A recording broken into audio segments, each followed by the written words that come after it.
The Judge's House by Bram Stoker.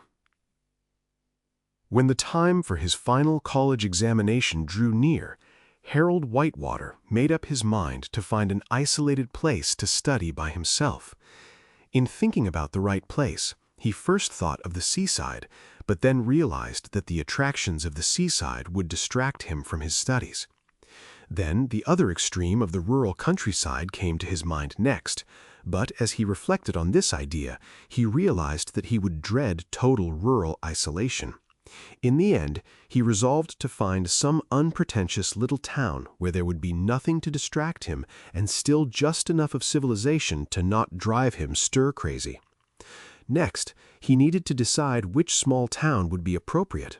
His first thought was to ask some college friends for some ideas.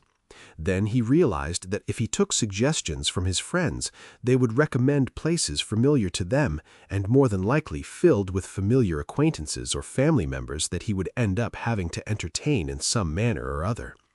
Whitewater needed absolute seclusion from his friends and friends of friends so he could completely concentrate on his studies. He decided to search for a place by himself without any help from anyone. In fact, he did not mention his plans to any of his friends or tell them where he was going. For the remainder of his trip, he would call himself Malcolm Malcolmson to ensure remaining undisturbed or by any chance encounter by anyone who might recognize his famous name. Once deciding on his name change, Malcolmson, as he is now called, felt the best way to find the ideal place was to have fate dictate the final destination. He decided to pack his bags with some clothes and his books and catch the next train leaving the station without knowing where it was going. After traveling for 3 hours, the train stopped at a small town called Benchurch. As he looked out the window of the train, the town immediately struck him as the optimal spot for his requirements. As he stepped off the train, he felt satisfied that he had obliterated his tracks so well from his friends that he was sure of having a peaceful and unobstructed time to concentrate on his studies. As Malcolmson scanned the main street of Benchurch, he concluded the small town was perfect in every way. He decided the best thing to do was find an inn for the evening and then search for a house to rent the next day. He started down the main street of the town and finally came upon the Good Traveler Inn. He peeked inside and found that the inn mirrored the quaint, comfortable feeling of the small town. He rang the bell at the desk, and a nice, middle-aged woman came from a back room. Malcolmson asked for a quiet room, exchanged payment in cash for keys, and went to his room to settle in for the night. As he opened the door to his room, he flung open the curtains, opened the window, and flung himself on the bed for a short nap. Malcolmson woke up as the sun was beginning to set.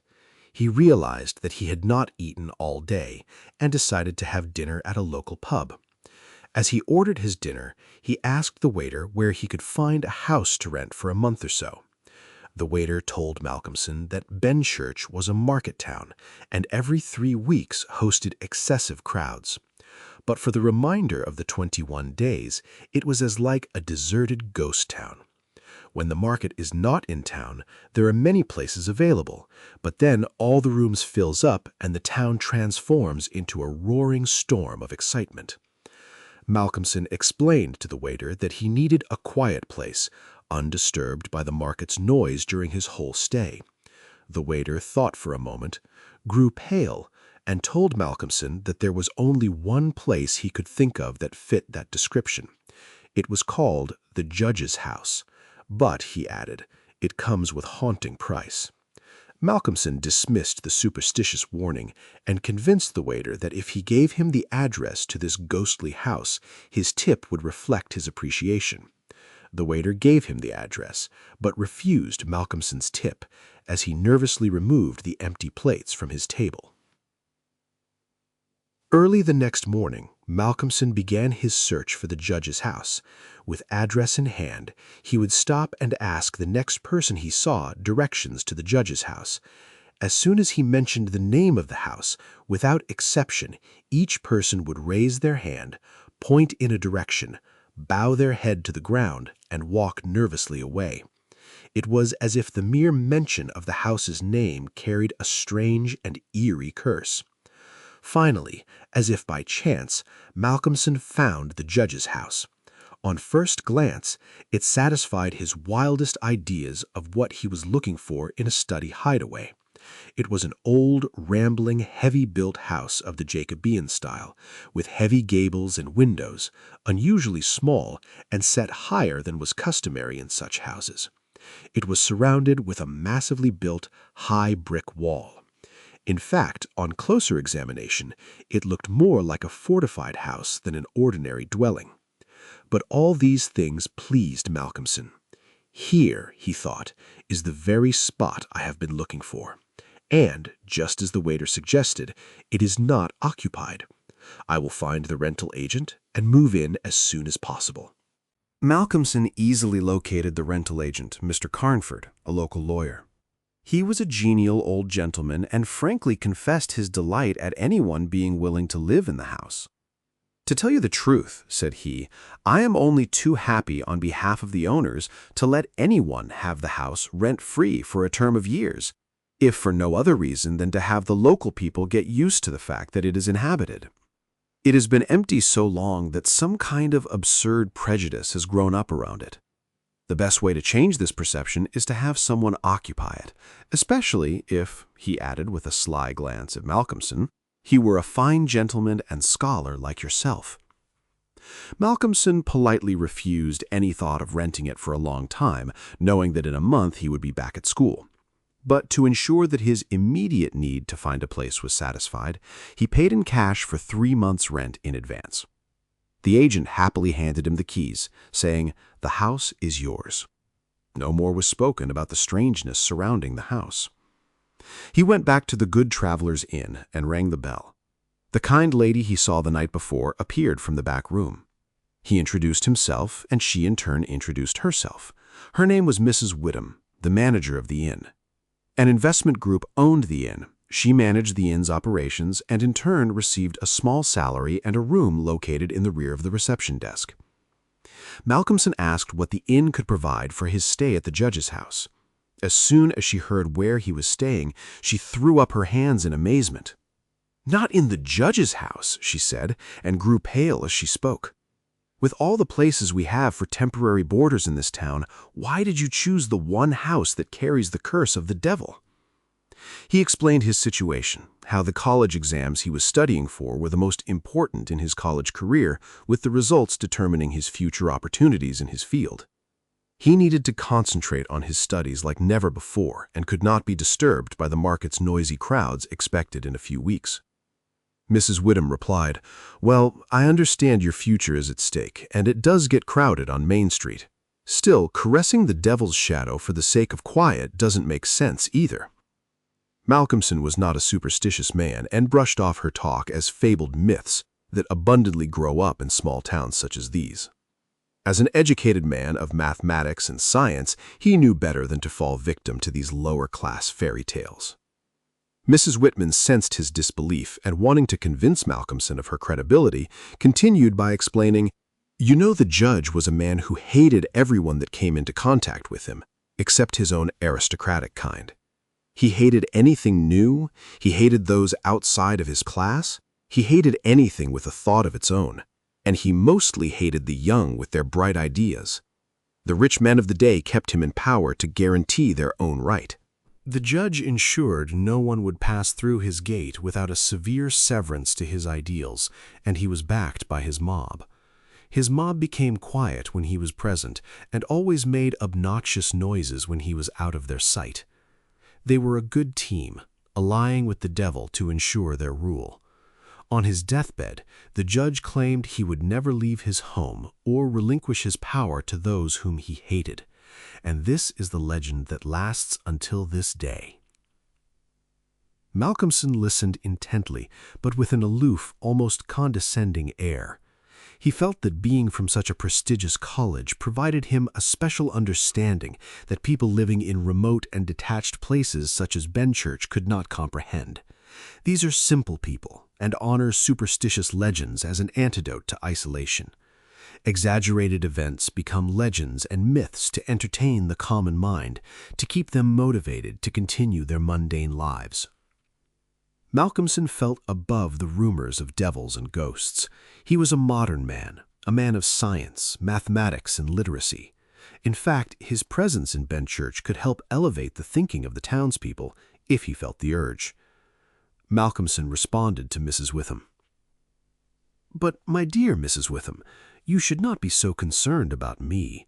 A man who is studying for the mathematical tripos, the final honors examination at the university in mathematics, has too much to think about to be disturbed by any of the talk about a judge's promise to induce supernatural evil after his own death. Death is a finite matter, and as far as science is concerned, ends there. No man, however powerful in life, can conserve his being, walk the earth, much less create a menace in an old house. The nature of my work is too exact and prosaic to allow any order of my mind to be distracted by superstitious mysteries of any kind. Harmonical progression, permutations and combinations, and elliptic functions are sufficient mysteries for me." Mrs. Witham nodded in resignation.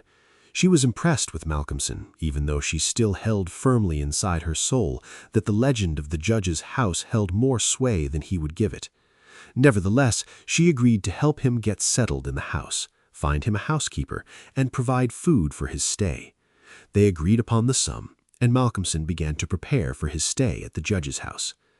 As he packed his bags and books, the bellman of the inn gathered them in front and hailed a carriage.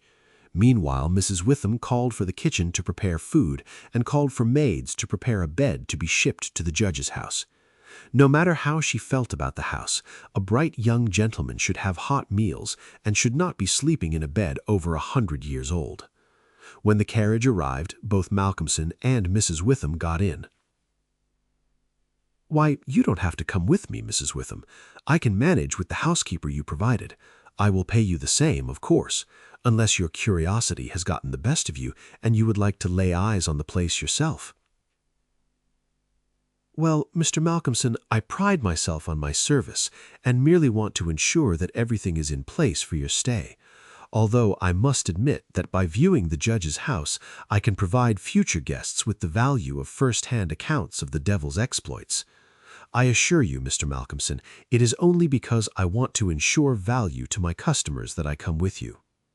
As the carriage arrived at the old house, everyone looked erratically in each other's eyes, moving in staccato movements toward the house. As they entered the front door, the lack of any demonic intervention seemed anticlimactic. It appeared to be just a dusty old home in need of attention and come cleaning. The tension of the group lessened.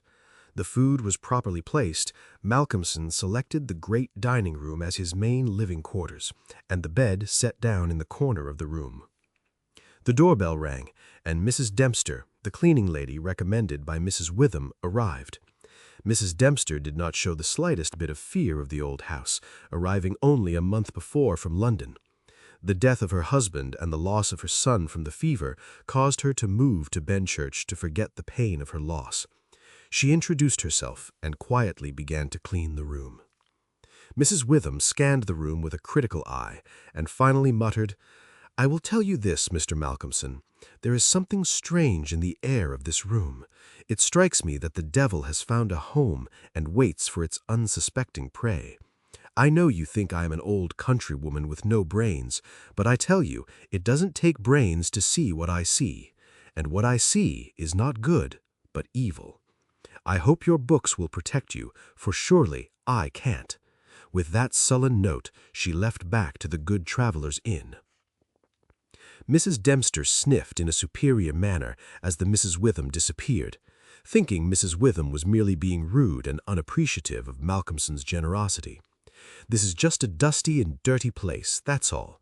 If anyone would have their sense about them, they would have cleaned it long ago. I ain't scared of the bogies in this house." "I'll tell you what it is, sir," she said. "Bogies are all kinds and sorts of things, except bogies. Rats and mice and beetles and creaky doors and broken panes and stiff drawer handles that stay out when you pull them and then fall down in the middle of the night. Look at the woodwork of the room. It is old, hundreds of years old. Do you think there are no rats and beetles there? And do you imagine, sir, that you won't see any of them? Rats is bogies, I tell you, and bogies is rats, and don't think anything else. Given a good cleaning, most of the bogies leave on their own, with a good soaking of soap and water. Mrs. Dempster, said Malcolmson gravely, making a polite bow, you are as brave as an Arthurian knight of the Round Table. No bogie could stand in front of you and expect to live to tell about it. Your views on the supernatural are in concord with mine, although I have to admit from very different perspectives. Well, sir, I've only been in town a short time, and my sadness brings an awareness of life, not death. I believe my son and husband have gone to the light of heaven. If I harbor the thoughts of darkness, then I would find despair my sparring partner. I prefer to clean a house and not die of sadness. Mrs. Dempster, I can't imagine anything but a clean floor and a straightened room to affect your sense of life, replied Malcolmson. The old woman laughed heartily. Ah, you young gentlemen from educated worlds, your wit bring a special charm to odd circumstances. I wonder how the world turns sometimes with such divergence in our ways. With that, she set to work cleaning the large room. Malcolmson decided to take a walk. He grabbed a book from the pile of packages left at the foot of the front door and began to settle himself into the objective of his trip, studying for his final exams. He wandered around for a few hours, enjoying the town he had chosen, his book beginning to cast its spell and draw him into the mental cognitions of learning.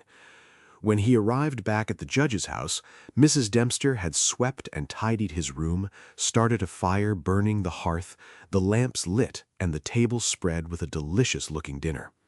"This is indeed comfort," he said, and vigorously rubbed his hands in anticipation of his meal. When he had finished his supper and lifted the tray to the other end of the great oak dining table, he got out his books again, put fresh wood on the fire, trimmed his lamp, and sat himself down to a stretch of hard work. He went on without a pause until about 11 o'clock, when he knocked off for a bit to fix his fire and lamp and to make himself a cup of tea. He had always been a tea drinker, and during his college life many times he had stayed late at work drinking his tea. The rest was a great luxury to him, and he enjoyed it with a sense of delicious, voluptuous ease. The renewed fire leapt and sparkled and threw quaint shadows through the great old room.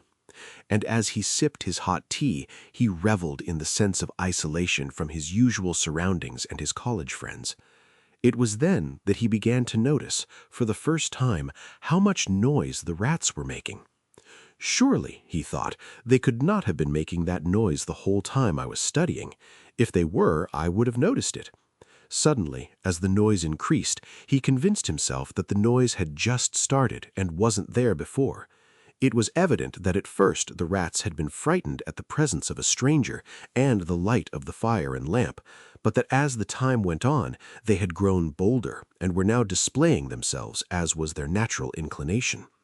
The rats were very lively and made a cacophony of strange noises. Up and down the old woodwork, over the ceiling and under the floor they raced, gnawed, and scratched. Malcolmson smiled to himself as he recalled the saying of Mrs. Dempster, "Bogies is rats and rats is bogies."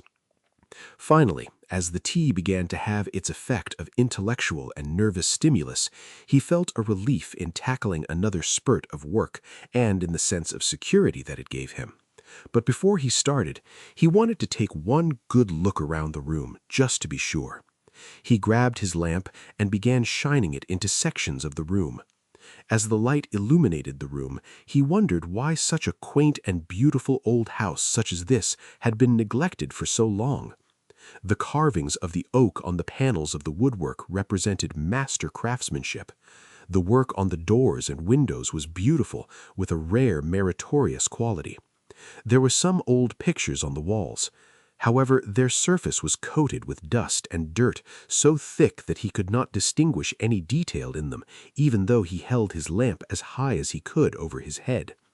As he went around the room, he saw a hole at the base of the wall blocked for a moment by the face of a rat, with its bright eyes glittering in the light. In an instant, the rat was gone, and a squeak and a scamper followed. The thing that struck him most, however, was the rope of the great alarm bell on the roof that hung down in a corner of the room on the right-hand side of the fireplace. Although he was fascinated with the room, he realized he had to get back to his studies. He pulled a great high-backed carved oak chair close to the hearth and sat down to his last cup of tea. He stoked the fire and nestled back into his work. For a short time, the continual scampering of the rats disturbed him, but then the noise buried itself into the background. He became so immersed in his work that everything in the world except the problem that he was trying to solve passed away from him. He suddenly looked up, the problem he was working on still unsolved, and sensed that it was the hour before the dawn, a time of dread to doubtful life. The noise of the rats had ceased when he realized that the lack of the rats' noise disturbed him. The fire had fallen low, but still it threw out a deep red glow. As he looked around pensively, he resumed his studies, in spite of the room's cool indifference. He looked up for a moment in thought, when his eyes drifted to the great high-backed carved oak chair. There, sitting on the chair, was an enormous rat, glaring at him with ominous eyes. He made a motion to it to chase it away, but the rat did not stir. Then he made the motion of throwing something. Still it did not stir, instead showing its grating white teeth angrily. Its cruel eyes shone in the lamplight with an added vindictiveness, as if it meant to harm rather than protect. Malcolmson drew back intuitively and instinctively seized the poker from the hearth and lunged toward the rat in an attempt to kill it. Before, however, he could strike the rat, with a squeak that sounded like the concentration of hate, the rat jumped upon the floor and, running up the rope of the alarm bell, disappeared in the darkness beyond the range of the green-shaded lamp. Instantly, as the giant rat disappeared, the noisy scampering of the rats in the walls began again. By now, Malcolmson couldn't keep his mind on the problem he was trying to solve, and as a shrill cockcrow outside beckoning the approach of morning, his mind became numb, and he draped himself into his bed and went to sleep. He slept so sound that even when Mrs. Dempster came into his room, he did not wake up. She tidied up the place, prepared his breakfast ready, and then tapped on his shoulder. He opened his eyes, dazed, but glad to see the sunshine. He was still a little tired after his hard night's work, but a strong cup of tea soon freshened him up. He ate his breakfast and asked Mrs. Dempster to fix him some sandwiches for his daily walk. He wanted to spend the entire day outside studying for his examen and did not plan to come home at dinner time. He spent the day strolling in the beautiful countryside, stopping occasionally to study his books and make notes. He spent the greater part of the day studying his astrological physics.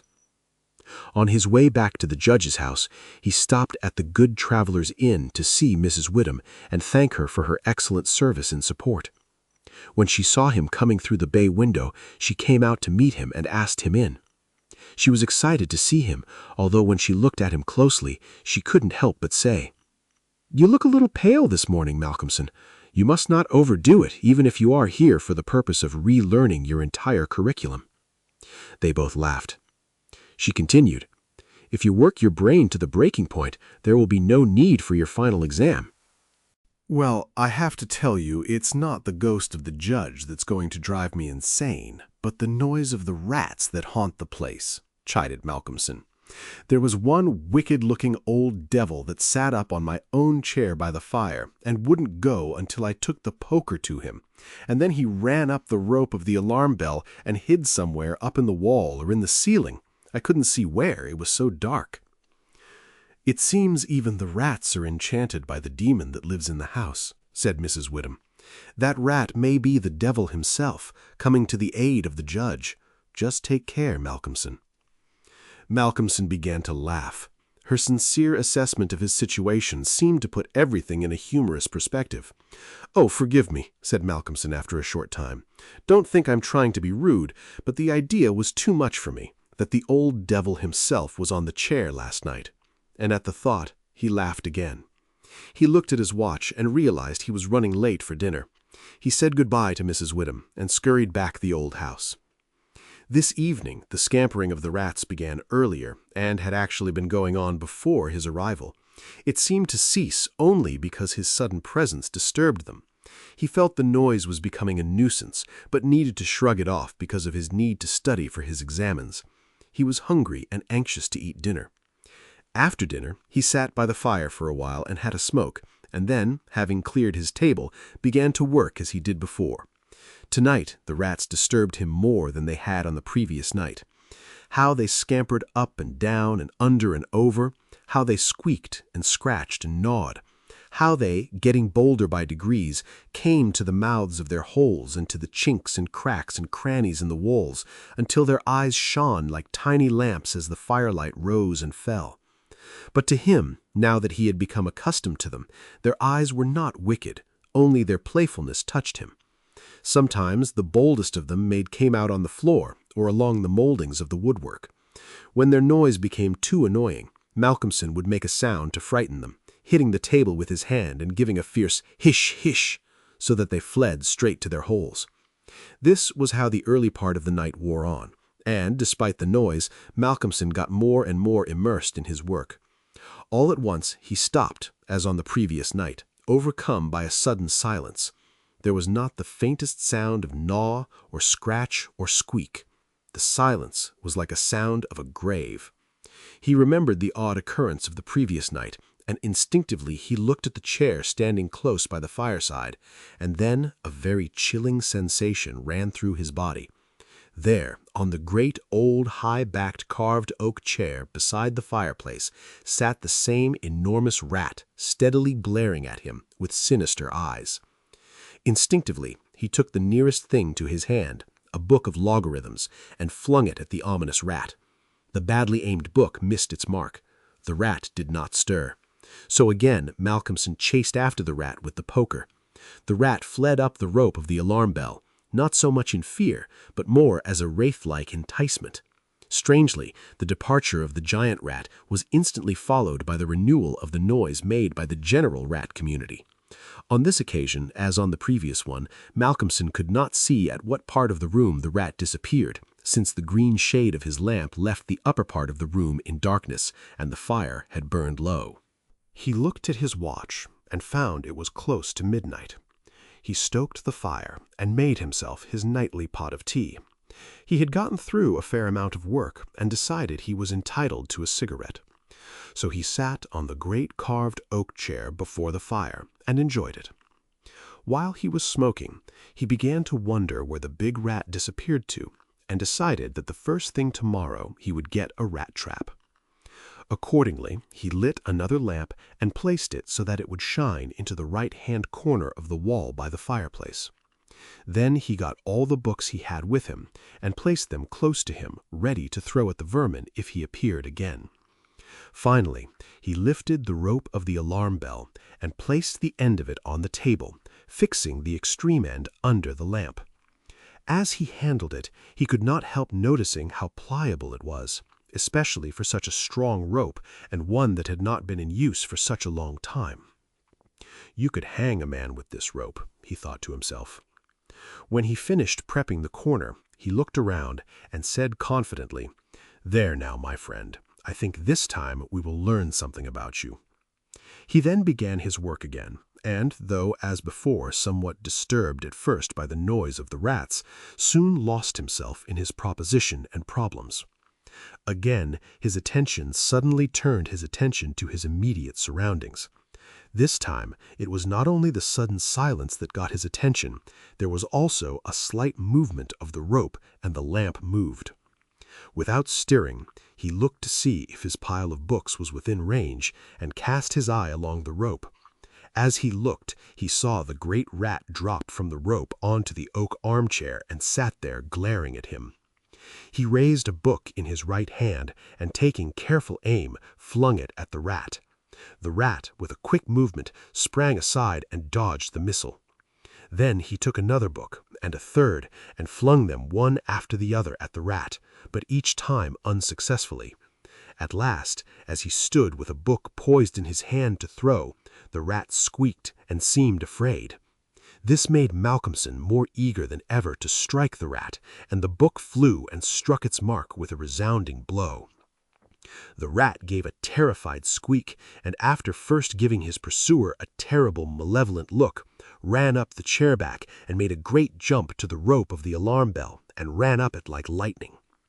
The lamp rocked under the sudden strain, but it was heavy and did not topple over. Malcolmson kept his eyes on the rat and saw it, by the light of the second lamp, leap to a molding on the wall and disappear through a hole in one of the great pictures that hung on the wall, obscured and invisible through its coating of dirt and dust. "I shall look up my friend's habitation in the morning," said the student, as he went over to collect his books.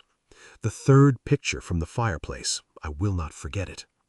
He picked up the books one by one, commenting on them as he lifted them. Conic sections he does not mind, nor cycloid oscillations, nor the Principia, nor quaternions, nor thermodynamics. Now he glanced at the book that hit the rat. Malcolmson picked it up and looked at it. As he did so, a sudden pallor overspread his face. He looked around uneasily and shivered slightly as he murmured to himself, "The Bible my mother gave me. What an odd coincidence." He sat down to work again, and the rats in the walls renewed their noise. They did not disturb him, however. Somehow their presence gave him a sense of companionship. For some reason, he could not focus on his work. After a number of hours of trying to master the subject matter in front of him, he gave up in despair and decided to go to bed as the first streak of dawn stole in through the eastern window. He slept heavily but uneasily and dreamed a lot. When Mrs. Dempster woke him late in the morning, he seemed ill at ease and for a few minutes did not seem to realize exactly where he was. His first request rather surprised the servant. "Mrs. Dempster, when I am out today, I would like you to get a ladder and dust those pictures, especially that one, the third from the fireplace. I want to see what they are." Late in the afternoon, Malcolmson studied his books in the shaded walk, and the cheerfulness of the previous day came back to him as the day wore on. He found that his studies were progressing well. He had satisfactorily worked out conclusions to all the problems that had been baffling him, and he was in a state of jubilation when he paid a visit to Mrs. Witham at the Good Traveller Inn. He found a stranger in the cozy sitting room with the landlady, who was introduced to him as Dr. Thornhill. She was not quite at ease, and this, combined with the doctor's plunging at once into a series of questions, made Malcolmson conclude that his presence was not an accident, so without introduction he said, "Dr. Thornhill, I shall with pleasure answer you any question you may choose to ask me, if you will answer me one question first." The doctor seemed surprised, but he smiled and answered at once, "Done. What is it?" "Did Mrs. Witham ask you to come here and see me and advise me?" For a moment Dr. Thornhill was taken aback, and Mrs. Witham got fiery red and turned away. But the doctor was a frank and quick man, and he answered at once and openly. "She did, but she didn't intend you to know it. I suppose it was my clumsy haste that made you suspect. She told me that she did not like the idea of you being in that house all by yourself, and that she thought you drank too much strong tea. In fact, she wants me to advise you, if possible, to give up the tea and the very late hours.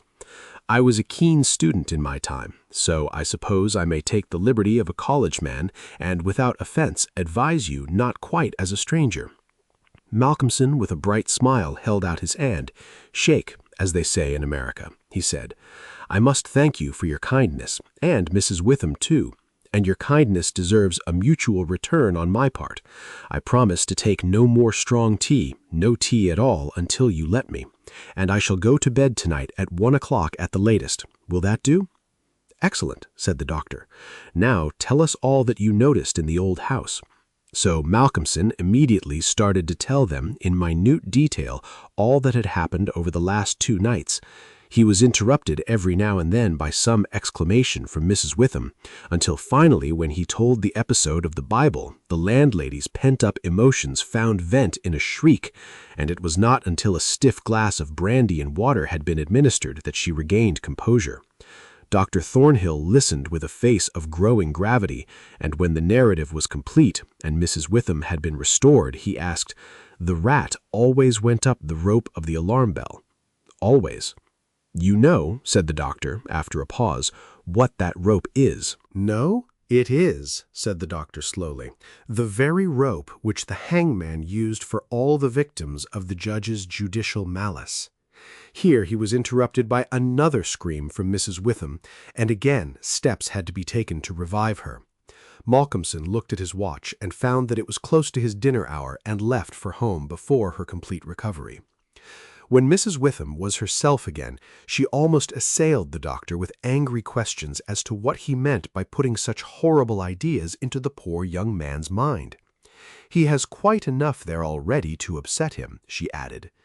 Dr. Thornhill replied, "My dear madam, I had a distinct purpose for doing it. I wanted to draw his attention to the bell rope and to fasten it there. It may be that he is in a highly overwrought state and has been studying too much, although I am bound to say that he seems as sound and healthy a young man, mentally and bodily, as ever I saw. But then the rats, and that suggestion of the devil." The doctor shook his head and went on. "I would have offered to go and stay the first night with him, but that I felt sure he would have been offended by my offer. If in the night he gets frightened or start to hallucinate, I want him to pull that rope. Because he is all alone, the bell will give us warning so that we can reach him in time. I will stay up late tonight and keep my ears open.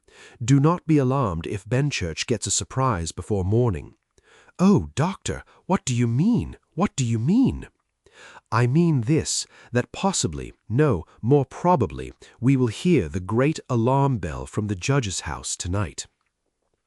When Malcolmson arrived home, he realized he arrived later than usual and Mrs. Dempster had already left. He was glad to see that the place was bright and tidy with a cheerful fire and a well-trimmed lamp. The evening was colder than might have been expected in April, and a heavy wind was blowing with such rapidly increasing strength that there was every promise of a storm during the night. For a few minutes after his entrance, the noise of the rats ceased, but as soon as they became accustomed to his presence, they began again. He was glad to hear them, for he once more felt the feeling of companionship in their noise, and his mind ran back to the strange fact that they only ceased to manifest themselves when the other, the great rat with the sinister eyes, came upon the scene. Only the reading lamp was lit, and its green shade kept the ceiling and the upper part of the room in darkness, so that the cheerful light from the hearth spreading over the floor and shining on the white cloth laid over the end of the table was warm and cheery. Malcolmson sat down to his dinner with a good appetite and a buoyant spirit. After his dinner and a cigarette, he steadfastly sat down to work, determined to not let anything disturb him. He remembered his promise to the doctor and made up his mind to make the best of the time at his disposal. For an hour or so he productively worked at his studies, and then his thoughts began to wander from his books. The gloomy and noisy circumstances around him, and the fact that they physically distracted him, not to mention his nervous susceptibility, were not to be denied.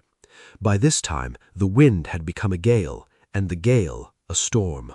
The old house, solid though it was, seemed to shake to its foundation, and the storm roared and raged through its many chimneys and its queer old gables, producing strange, unearthly sounds in the empty rooms and corridors. Even the great alarm bell on the roof must have felt the force of the wind, because the rope rose and fell slightly, as though the bell moved from time to time. And then the limber rope fell on the oak floor with a hard and hollow sound. As Malcolmson listened to it, he remembered the doctor's words. It is the rope which the hangman used for the victims of the judge's judicial malice. He went over to the corner of the fireplace and took it in his hand to look at it, and took an immediate and intense interest in it. As he stood there, he lost himself for a moment in speculation as to who these victims were, and the grim wish of the judge to have such a ghastly relic always hanging under his eyes.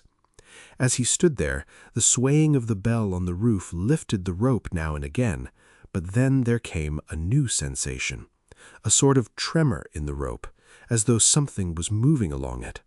Looking up instinctively, Malcolmson saw the great rat coming slowly down towards him, glaring at him steadily. He dropped the rope and started backward with a muttered curse, and the rat, turning, ran up the slope again and disappeared. At the same instant, Malcolmson became conscious that the noise of the other rats, which had ceased for a while, began again.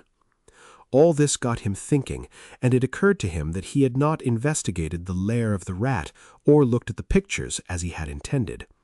He lit the other lamp without the shade, and holding it up, went and stood opposite the third picture where he had seen the rat disappear on the previous night.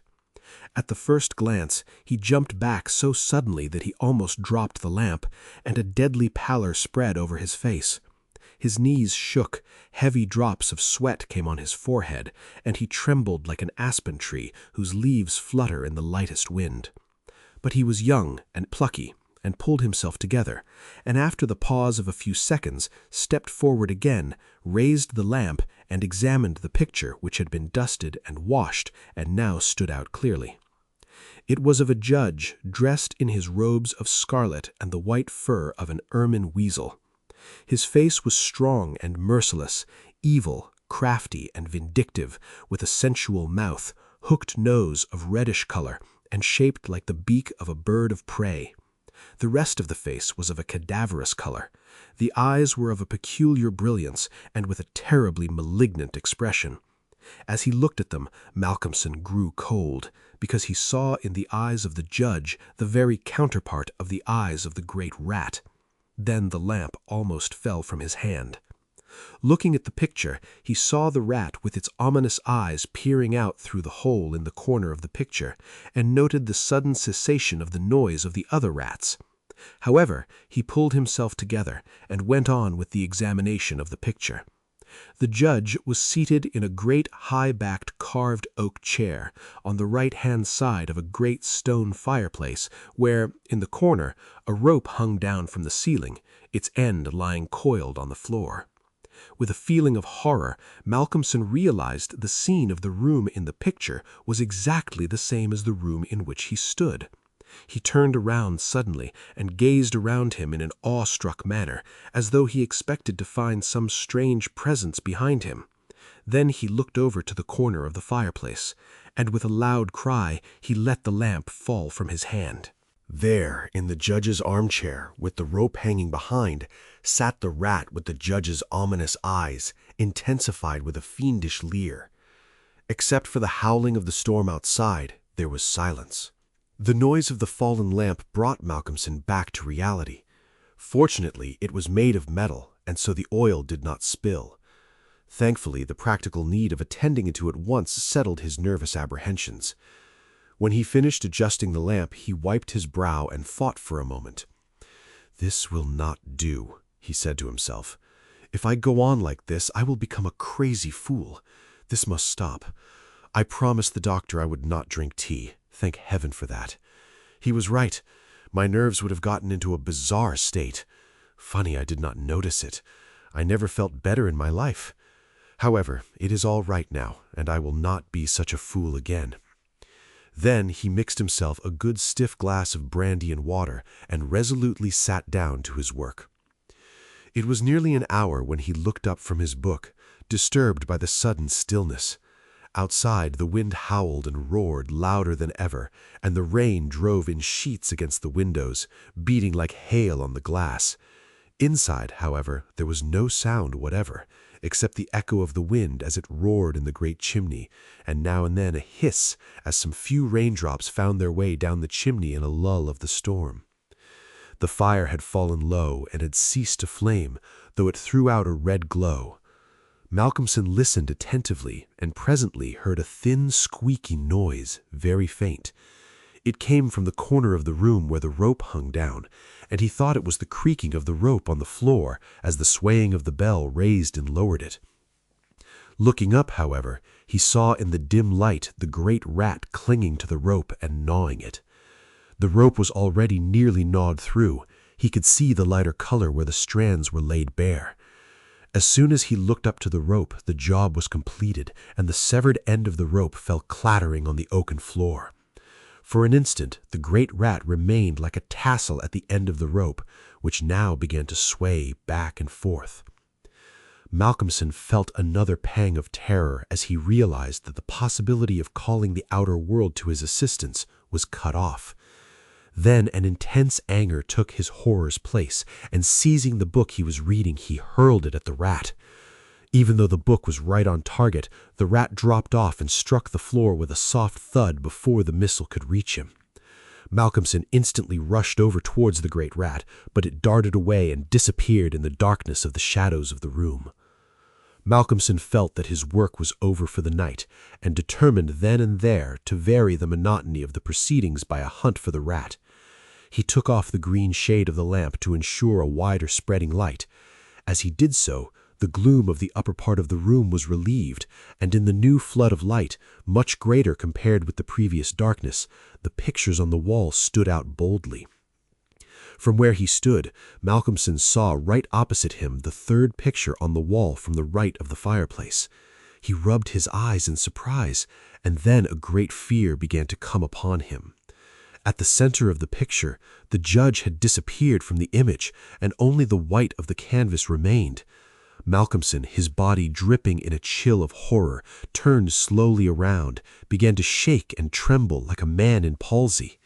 He froze as he saw the judge, sitting on the carved oak chair, smiling with an insidious grin, and his eyes glistening a deep green hiss of evil.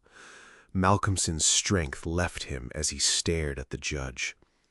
The judge curled his index finger into the air, pointing it directly at Malcolmson. The old man began to speak in a crusty, sullen voice. His grin was hatred, and his words pure malevolence. "So, you want to play with death against the judge, do you? You who are so smart and intelligent and know everything there is to know because you go to the university. You come to my land, into my home, cast dispersions on me, attempt to kill me, and think I will crawl meekly away? Then let me ask you one question. Where is your sword of death, your allies in darkness, or if you prefer, light? Who bestows your source of authority over my omnipotent authority?" Malcolmson looked spastically around the room, not knowing what he was looking for, but realizing that a weapon of any sort would help him escape. His thoughts were petrified, immovable, and still in his otherwise brilliant mind. The judge began to talk again. "So, your all-intelligent books do not jump up to aid, or do your calculations mystify me? Let me show you my sword of death's reprisal." At that moment, the judge lifted his finger into the air, and the most insidious beast rose to the ceiling of the room. It was dusty brown, with scales and forked tail. Its mouth growled with tiger-like fangs. The beast drooled as he moved his head back and forth. The room became instantly cold. Then, as suddenly as the beast appeared, it disappeared into a vacuous smoke of brown, dingy vapor. "I wrap myself in the darkness of the world. I smother my loins in trepidation and abhorrence. I bellow out judgments of condemnation to those like you who believe in the redemption of men and the advancement of their kindred spirits. It is me and my brethren who walk the earth in search of souls such as yours. I walk in death as you walk in light." Outside, the roar and howl of the storm grew louder. The great chimes in the marketplace struck 12 midnight. The rats began to scamper into the room, creating a fiendish noise, screeching in anticipation. The judge raised his finger, and everything became quiet and still. "It is time to pass judgment on this trespasser of ours, captured in the act of non-solicitous gratitude. His crime, my brethren, is the dishonor of our state, the arrogance of a modern man, the disbelief in our existence in life after death, and the impudence of intruding on our residence of dark worship. What do you say, brothers? You have heard the crimes and been witness to his acts. He has been captured and now stands before my court. The rats screeched and ranted. They bounded from one side of the room to the other, some biting Malcolmson, others scampering over his face and body. He began to bleed from the numerous bites and began to feel his life force slipping from him. The judge raised his finger, and again the room went silent. It is time to pass judgment on this trespasser of ours, captured in the act of non-solicitous gratitude. You, of no worthy cause, except to disrupt our hallowed place of destitution, wake us from our hellish sleep, portend to overtake us with your wisdom of calculation and books. You are hereby condemned to death by hanging. At that, the rope rose up in mid-air and formed itself into a handing noose. For a moment, Malcolmson spotted the beast in the vapor tying the noose, but then it disappeared. The judge lifted his finger, and the rope was placed around Malcolmson's throat. He was lifted into the air, it seemed, invisibly, but he felt an enormous force holding on to his body. He was lifted to the oak chair and his feet placed on the set of it. You will come to know that I judge all new things with a strict rule, and that the keeper of death is my companion. It is he that holds you to your chair, and it is I who condemns you to die. With that, the judge lowered his finger, and the chair invisibly fell away. Malcolmson dropped with a sudden force, then stopped in mid-air by the rope.